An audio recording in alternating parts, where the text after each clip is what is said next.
I'm Deborah Green, and this is my book, The Convention of Wives. And with me today is Rosen Chang, a fellow author. Robin? Hi, everyone. My name is Rosen Chang, and I'm a poet. And this is my first book. It was published by Terrapin Books just this past year. It came out in 2021. And I'm excited to be here and to talk with Debbie. So I'm going to start with some questions. Okay. My first question is about when you realized that you wanted to be a writer and how you started to write. Interesting question. I don't know if I ever decided in some way to be a writer or if there was ever a moment in time. I think that there was a progression from when I wrote professionally and when I wrote stories when I was younger, certainly, to grant writing for hospitals, to writing fiction, writing pieces for local community papers, and then writing some essays, which I have yet to publish. I have a collection that's sitting there, to writing a screenplay many years ago, and then to writing a novel. So I don't think there was a moment that I thought I'm going to be a writer. I think I've always written to some degree. It was only when I started going to school at the Writers Circle in Summit that I thought maybe I am on my way to having some credentials to call myself a writer, but I don't think there was ever a moment. What about you? That's so interesting. So you've actually really been writing a lot and in different genres. Um, in my case, I would say it's kind of funny. As an undergraduate in college, my first major ever was in journalism, and it's because I loved writing. But I was very impatient. I took a news writing class, and I knew that that was not the type of writing I wanted to do. And I changed majors. I became a history major, mostly because I liked writing papers. I can't imagine liking to write papers, but okay. I liked writing, so it was an Yes, opportunity. It was an outlet. It was an opportunity, right? I And see. in later years, I started taking some continuing ed classes. I took one in short story. I took one in nonfiction for magazine writing, not my genre. And it wasn't until about a little more than 10 years ago when I went to the Dodge Poetry Festival that I suddenly found my genre and Ah, realized that poetry was what really spoke to me and my interest in imagery and description and intense focus on a moment. So I always had that feeling, but it just took a while to find how I can allow it to grow. okay. Yeah, yeah. It's a process. It is a process. Definitely, definitely. So I have another question. I am a little bit curious about where and how you seek inspiration. You mentioned you have so many different projects, and I'm wondering, where do your ideas come from? How do you get inspired? What makes you tick in that way? You know, also a good question. I have a friend who has done some editing for me in the past, and she's a technical editor. And I will never forget the day that she said to me, I really also would like to write something. I've been thinking about that for a while, but I'm not sure what to write about. How do you get an idea? And I thought, I have too many ideas. My brain is all over the place. It's probably a little bit of ADHD, not diagnosed professionally, but probably, as my kids say, I definitely have an issue, as do many. And so my brain goes all over, and I can be on a trip somewhere. For example, David and I, my husband, years ago, were in Portugal. We went to a carriage museum, a horse carriage museum. So the carriages, you imagine Cinderella and, the pumpkin. And there was a story of twin princesses, and a special carriage was made for these twin princesses. And I thought, oh my God, I'm going to write that story. So, I didn't. I think I started, I didn't get anywhere, but I thought, this is so interesting. And wherever when I travel, I think I tend to fantasize more, because visually I'm seeing things I've never seen before. There are colors, there are shapes, there are objects that make my mind go into a story. Um, and I also really like to research history, and I go down rabbit holes. So I have always loved to read historical fiction to learn about times other than contemporary times. And those moments of research usually take me somewhere where I didn't expect to go. And I have started a third novel actually. And that absolutely came from finding a story while researching. I started writing something else, and I started writing one thing, and I am going somewhere else. So all of those things. What about you? What inspired Wow, you? that's amazing. So I would say that there is some overlap here, but I probably speak more in the language of poetry. So I would say that, first of all, as I alluded to before, a lot of my writing is inspired by something I see. Yeah, So an image, a man carrying his daughter on his hip across a creek where the water was not so gentle, yeah, and that's got me writing. A wren building its nest, and what that says about homing and building a home, and what it is to have a home, right? Sometimes it's articles I've read. So I read absolutely. about early man and this discovery of these bones in South Africa in this cave, and I started writing a poem on that. Um, or I would say my imagination. I have started a poem where I'm envisioning the universe inverted. And I actually really love to kind of spin into this like imaginary world. Mhm. Um, and other times it's memories. Sometimes they're very vague, so I end up spinning perhaps my own little story from a kernel of the memory. And other Right. times a poem might be driven by sound. So Oh, sometimes that's there's interesting. yeah, so sometimes there's just an idea, and then if I just kind of go and let the sounds lead me, Hmm. that will actually germinate into a poem. But that's a little less frequent. But I do like to definitely play with the music in poetry. Okay. So yeah. Okay. Very interesting. So let me ask you how you would describe your own craft. What would maybe somebody, if somebody was reading your work, what would they notice about it? And how do you think about your craft? They say you're either I think a pantser or a plotter. Is that the right phrase? I may have it wrong. Uh, I think I'm definitely a plotter in the way that I approach writing, certainly writing novels. And with my first, I very clearly outlined a story and saw it unspooling visually in front of my eyes. So it was from that fantasy, sitting by a pool, having one or two Bloody Marys, that I thought through this sort of movie in my mind. And that is really how the story came to me.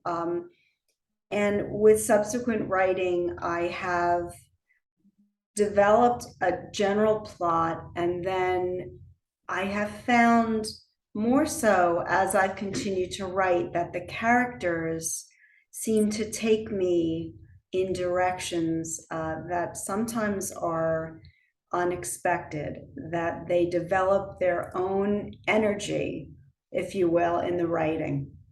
And I think that's really fascinating and scary and strange, but so I think my craft in that way um, has sort of taken me just where I really didn't expect a lot of the time.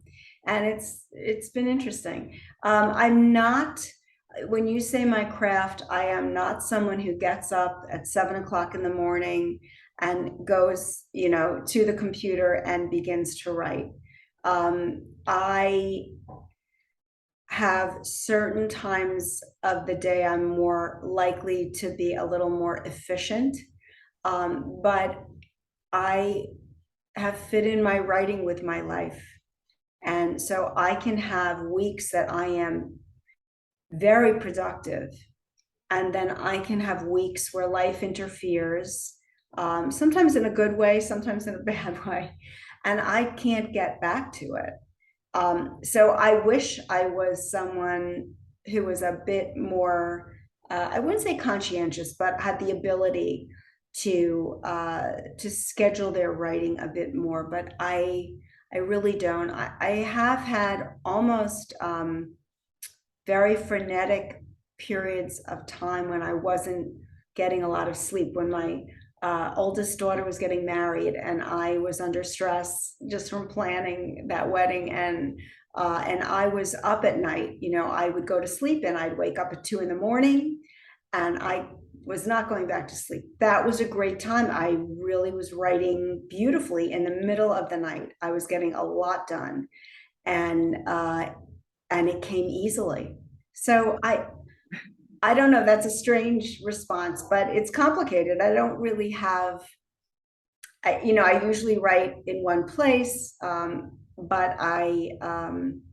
it can be at any day of the week, at any time, and for periods of time, and then not. So yeah, I'm sort of all over the place. How about you? That sounds very organic, right? It Yeah. sounds like you just go with the flow, and I mean, I'm sure you forced yourself at times. Yes. Well, let me go backwards, and I'm going to put a little asterisk on this, that when I started taking writing class many years ago, which is really for me what gave me more structure, I had to produce about 8 pages for my novel a week.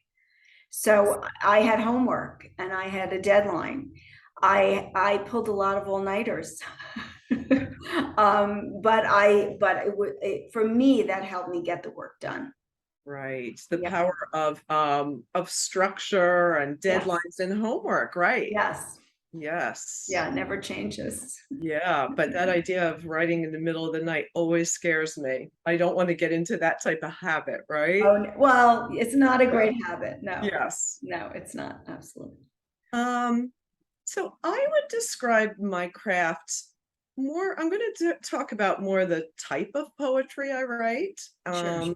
in terms of the craft element. So I tend to write in free verse. Mm-hmm. And I would say that imagery is probably one of the salient elements that somebody would notice about my poetry. They would say, oh, there are lots of very concrete moments and images and attention. Again, I mean, poetry is attention to, is heightened attention.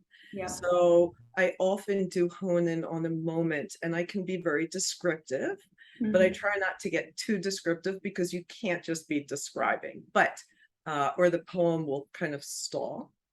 But I do pay a lot of attention to imagery. That is important to me. Um, and I would say that my poetry is also frequently, you would notice, a reader would notice that there's a lot of nature, and um, there's a lot of nature in my poetry. And that gets back to being inspired by what I see, right? By Yeah. being inspired by being outdoors.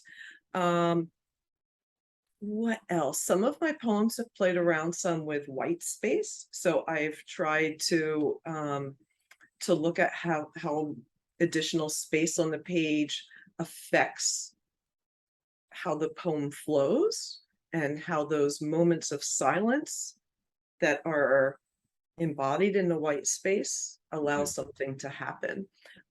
So white space is something I try to play with. And again, as I mentioned before, I do try to pay attention to the music. I always like to have not rhyme necessarily, but some alliterative sounds, or Mhm.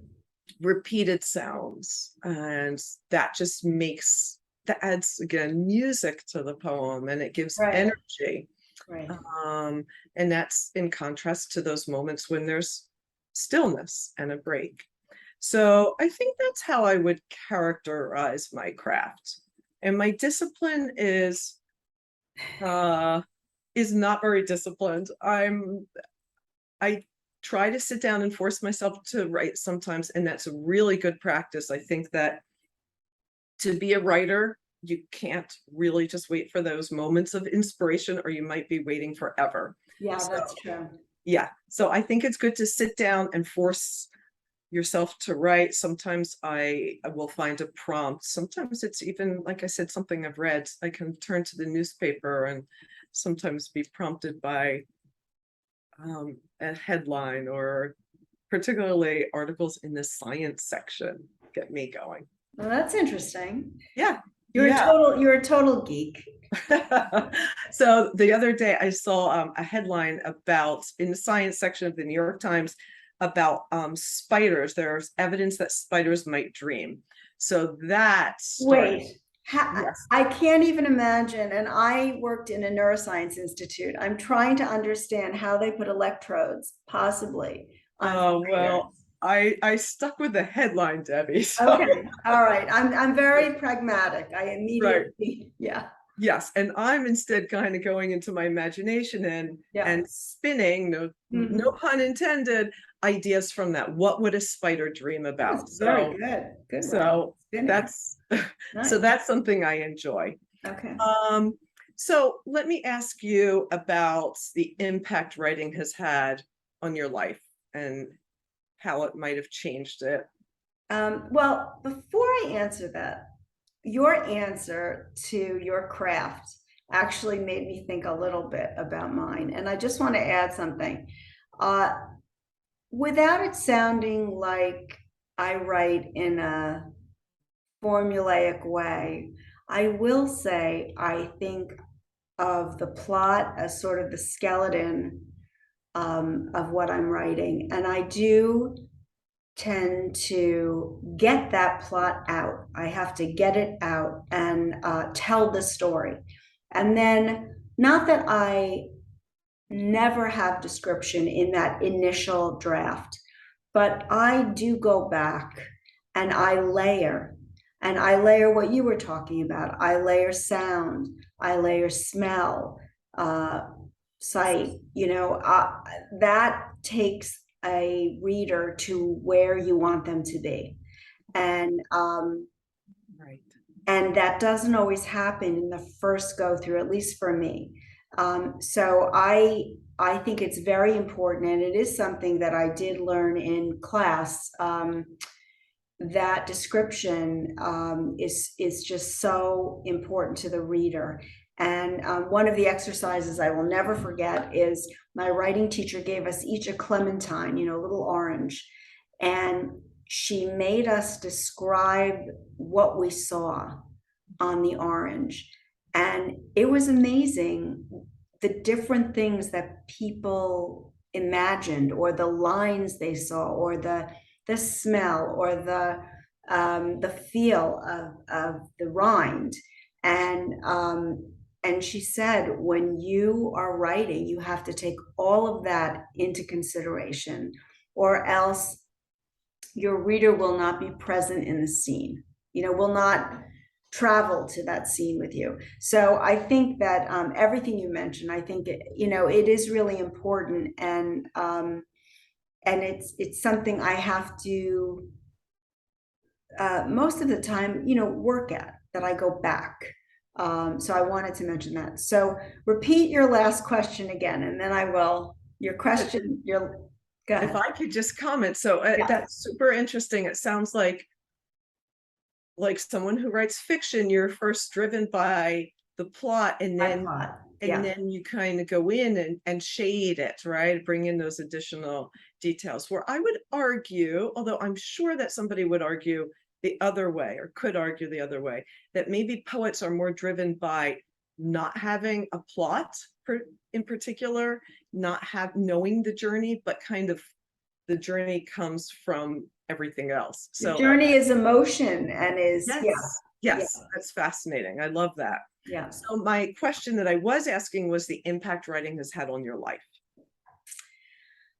Uh, it's had some, there's been so much impact in a really great way. I think that writing came along for me, or taking writing, taking myself more seriously, taking my writing more seriously, came about at a time that I had been working in healthcare for a long time and suddenly found myself dealing with a parent who was ill. And I really although I had regained my identity somewhat after staying home with kids by going back to work in healthcare, I felt that it wasn't everything I wanted to be doing. It wasn't giving me, um, it wasn't making me happy, in the way that I wanted in my life. And so when I had to stop working for a while, I took that opportunity to take this writing class that I mentioned, and so it allowed me to be creative, and to have fun. As I mentioned, I like to research, have fun doing that, learning again, learning about places and people I knew nothing about. I love that, and allowed me to read more, which I enjoy. Um, and it really gave me a new community between my writing class, and you and I share a writing group. And I have another writing group through, I have a master's from Columbia, and there's a writing group from Columbia that I'm a part of. All of these people contributed in wonderful ways to my writing, uh, mostly through critiquing their work and having them critique mine. And I, I think that has brought me a few new friends, certainly a lot of new acquaintances, and has taught me a lot about the journey of writing and the craft. And it has also taught me, in some ways, more than I ever wanted to know about the business of writing, which is a completely other thing we can talk about another time. But mostly it has provided me with a very supportive network of people who have made me feel that I should take myself seriously, that that made me feel justified in the time and energy that I am putting in. And it's been very rewarding to have that feedback, and to give that feedback as well. Right. Yeah. Absolutely. Um, yeah, I would say I can relate to what you're saying. Being able to write and sit down and spend time with these ideas that are percolating, right, that are spinning around your mind. It's rewarding to make something out of these out of the creativity that is latent within you, right? Yeah. So, but additionally, I would also say I have found so much community and people who really understand. It's yes, I have Yeah. community in many different shapes and forms, but the writers, I feel like we get on each other on a different level, and that's just so important and Yeah. It's wonderful. invaluable. Yeah. Yeah. Yeah. So I know that we're Yeah. We starting need to to run wrap low it up, I on time. think, pretty soon. So can you tell us what you're working on, what comes next? What you're Yes, so I'm very excited. I have a second novel, and it's entitled right now Mahjong and Maras.